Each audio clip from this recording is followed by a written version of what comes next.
With the Trump-Musk takeover in full swing, congressional Democrats are furious with their own base. Hmm. Axios reports that a closed-door meeting for House Democrats held earlier in the week featured a gripe fest at so-called liberal activist groups like Move On and Indivisible. Members of the Steering and Policy Committee, with House Minority Leader Hakeem Jeffries on Monday, had complained about these so-called activist groups, activists that are urging Democrats to, do something. Like they're urging voters first to call their representatives and ask them, please do something. Please fight against Donald Trump and Elon Musk. This is a takeover of our government. They're rooting around. They're in the computer systems. They're getting our personal information, like their social security numbers, and you're not doing anything about it. What are you doing? What are you doing? Go do something. Go fight. But instead of being mad at Republicans for their massive power grab, these lawmakers are like, we are mad at people for asking us to do something. Quote, this is a senior House Democrat who was at the meeting. People are pissed. This is of the lawmakers' reactions to the calls, not just a general, hey, the voters are pretty mad and they're calling us all the time. No. They're aware that the people are mad, and their reaction to it is, well, now I'm mad, but not at Republicans. I'm mad at you guys for calling me. Stop calling me. What? Yes, that's right. These senior Democratic leaders are more angry at their voters demanding that they try to do something than, again, the authoritarian takeover by Elon Musk and Donald Trump and the enactment of Project 2025. Yes. In fact, one of these Democrats that were there at the meeting said Jeffries himself is, quote, very frustrated at the groups. At the groups. There were a lot of people who were like, we've got to stop the groups from doing this, said one member. People are concerned that they're saying we're not doing enough, but we're not the majority. No kidding. No kidding. But, even though you're not in the majority, you do have tools in the minority, procedural stuff, arcane procedural stuff, which for some reason you allowed that to stymie you every time you wanted to do something even remotely progressive. But now when you're in the minority and you have the access to these same tools, you're like, what can we do? There's nothing we can do to try to prevent Donald Trump from enacting his agenda. We just have to roll over. Look, here's the thing. We all know that obviously you're not going to win every fight. Duh. Okay. We know that. All right. And yes, Democrats are a majority, or a minority. Republicans are in the majority.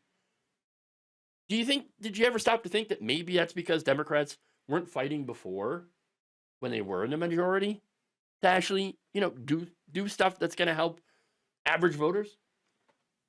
I mean, there was a lot of apathy in this election. People who turned out for Joe Biden in 2020, some of them stayed home. Enough of them to where Harris lost the election. Not good, okay? But again, I know that they're not going to win every fight, okay? We're not expecting them to. But God damn it, just fight. Just do something. Try. Oh, but it's just nothing but performative. Well, you know what? Politics. Part of politics is the performative part. I mean, that is politics, really. Performative. When it comes to policy, well, then that's when you put the performative stuff away and actually work on things that are supposed to help the American people. Democrats do not know how to play the politics very well. And Republicans have been curb stomping them the whole time because they actually do know how to play politics, but their policies are just, we're going to deregulate, corporations and then lower taxes on the rich. Okay? So that's it. But look, it's pretty clear that the current crop of Democratic leadership does not want to fight. In fact, the message here from people like Representative Don Beyer of Virginia is like, hey, look, if you got a problem, go call the Republicans. They'll do something about it. You're you're the opposition party. And again, what exactly will that do? The Republican Party is incredibly cucked by Donald Trump. You think they're going to listen to people calling them, asking them to oppose what Donald Trump's doing? Really? Really? Look, all these voters are doing are saying, "Hey, Democrats, do the bare minimum. Be the opposition party. Okay? Don't just be the rollover and do whatever the Republicans want party." But sadly, it's kind of what they're doing right now. Okay? Some of them have voted to pass Trump's nominees so that they could go home early for the weekend. Is that resistance? No. That's the assistance. All right? So now, Leah Greenberg, head of Indivisible, told Axios that, quote, people are angry, they're scared, and they want to see more from their lawmakers right now than floor speeches about Elon Musk, because that's what they've been doing. They do some floor speeches, and that's nice, and then they ask for money. Okay. Yeah. Oh, no, throw me $10, and we can help vote for Trump's nominees. We'll send a strongly worded letter to Trump and Congress. Okay.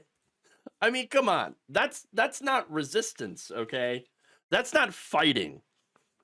Now, Greenberg said Indivisible is urging people who are scared to call their member of Congress, whether they have a Democrat or Republican, and make specific procedural asks. Like, what is that? Our supporters are asking Democrats to demand specific red lines are met before they offer their vote to House Republicans on the budget when Republicans inevitably fail to pass a bill on their own. So a lot of that is just saying, hey, if you're going to cut these programs or food stamps, Medicaid, things like that, then we're just gonna let you crash the economy, all right? Because we're not going to sign off on these massive cuts, all right? We're not going to do that. Now, she also said that Democrats, yes, they have minimal leverage. Yeah, but not zero. But not zero. Okay, there are things they can do. They can make it at least really, really difficult on Republicans. Make their jobs a little bit harder. Okay, screwing over the American people. Now, voters believe, she said, that their representatives can do more. They're right, and Democrats must rise to the moment now. Hey, that would be nice. Problem is, there is no leadership among the Democrats. They are a broken party. Okay. Beyer told Axios, quote, we're still looking for that national spokesperson. And it could be that Hakeem, meaning Minority Leader Hakeem Jeffries, becomes that national voice. It hasn't happened yet. Oh, it hasn't happened yet. I mean, he could be the leader, maybe, but it hasn't happened.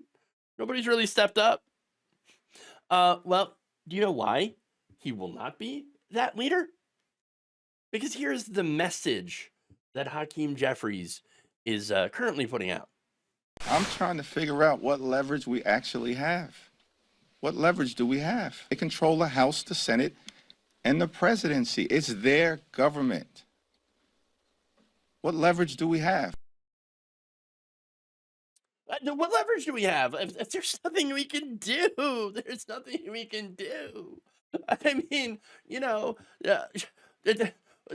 maybe we could count on the parliamentarian to stop them. The parliamentarian. Okay. Yeah. But there's nothing we can do. We're the minority. There's a whole toolkit of things you can do. But look, it is funny, though. There's one House Democrat that spoke on the condition of anonymity, speaking to Axios, and told some members that some members have argued that Jeffries, quote, can be focused, but should also be a brawler. So focused as in, well, we're going to pick our battles. We're going to be strategic. We're going to play some strategery here and try to figure out where we can stop Republicans and where we, might be able to work with them on a bipartisan basis. Okay. Yeah, I know, right? But he can also be a brawler. Really? I believe that's that same Democrat that said, I know that Hakeem is a brawler, and we're going to see more of that fire. Well, the video I just showed you, does that sound like a fighter? Does that sound like a brawler? No. No. To be fair though, the only thing that Jeffries is good at fighting is the populists on the left. Okay? He's real good at it. Okay? That's why Hakeem Jeffries has the job. Nancy Pelosi, again, the reason that she was House leader is because she could raise money from giant corporations and donors. That's what the leadership position is about. Yeah, on both sides, by the way. House leadership always goes to the person who can raise the most money from donors. Okay? That's why Hakeem Jeffries is in that spot. All right? He's not a brawler. He's someone who's good at kissing up to billionaires for cash. Okay? What? Oh, but no, you understand, it's the good billionaires. Right. Sure. Look, here's the thing, and it's going to be hard to hear, but just hear me out, right? Democrats have become the conservative party. Why? Why do I say that? Because Democrats are conserving the status quo. That's it. It doesn't mean that they're the same as Republicans, right? But they are operating now in the same space as Republicans used to operate in, which is to conserve the status quo, the establishment. All right. Now, Republicans, they're off the deep end. They have become the fascist regressive party. Okay. That's who they are. So there is no left in government. Okay. Save for a few voices like Bernie Sanders, right? Who can be considered to be center left in Europe. Okay. So no, he's not some raging socialist or communist or anything like that. Pink-haired communist. No, he's center left. Okay, it's just our party, our politics in this country have gone so far to the right, and the Democrats right now have taken the position of we must conserve the status quo. We cannot move forward. We cannot move left. We must conserve the status quo. They're the conservative party. Okay. Now that said, Jeffries was not happy about this. He sent a spokesperson out to dispute this incorrect characterization. They told Axios that their office regularly engages with the dozens of stakeholder groups, including MoveOn and Indivisible, including as recently as Monday. Oh, okay, but that doesn't necessarily mean that you're doing what they ask. Okay. But there's another. Representative Richie Torres said, I reject and resent the implication that congressional Democrats are simply standing by passively. Yeah, just because you reject and resent it doesn't make it any less true. Okay. Yes, in the face of Trump and Musk, they have essentially been standing by passively. They have not been able to figure out what to do. But here's the other thing, right? While they're trying to figure out what they're going to do against the Republicans, they have been doing something else, which is attacking the left, punching left. And that's ultimately the current purpose of Democratic leadership right now. And it has been for some time, since the DLC take over the leadership, right? From around the time of Bill Clinton, okay? When the Democratic Party just really kind of abandoned the left's ideals and started saying, well, we should start taking more dark corporate money and triangulate. We're going to be the centrists. We're going to go towards the middle. Yes, that's what we're going to do. Triangulation, everybody, with the Clintons, And so that entire thing is basically set on keeping the left in check. Okay, keeping the left down. That's it. They're not taking on the right wing. And number one, it's because they're wholly unequipped to. But number two, it's because it's not really the part of their mandate. Their job is to stop the left while protecting the status quo, the establishment. Donald Trump threatens the status quo. He threatens the establishment.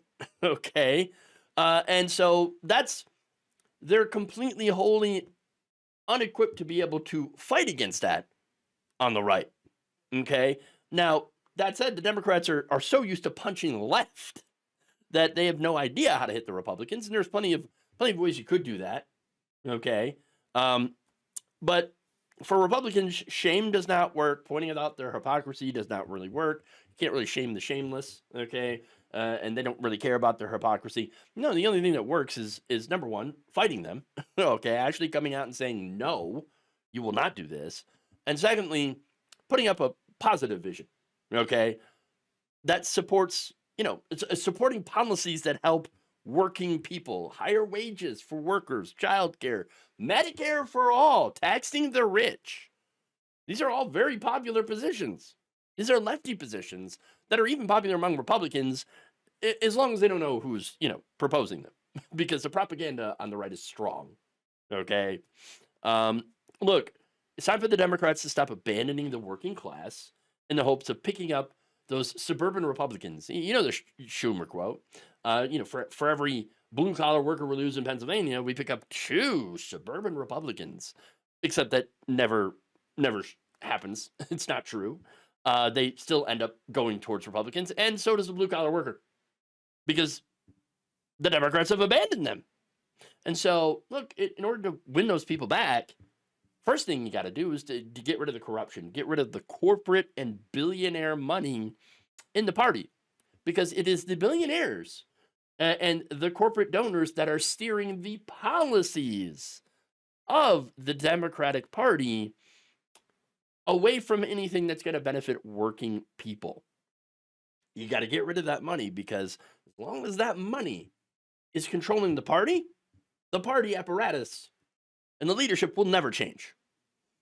And they'll never actually really fight Republicans.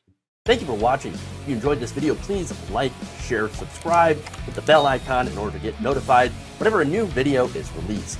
And if you want to support independent, progressive media through this difficult time where it seems like everybody is shutting down, you can become a member on our YouTube page, you can become a subscriber on Facebook, or you can go to my Patreon. It's patreon.com/Jeff Waldorf. Thank you.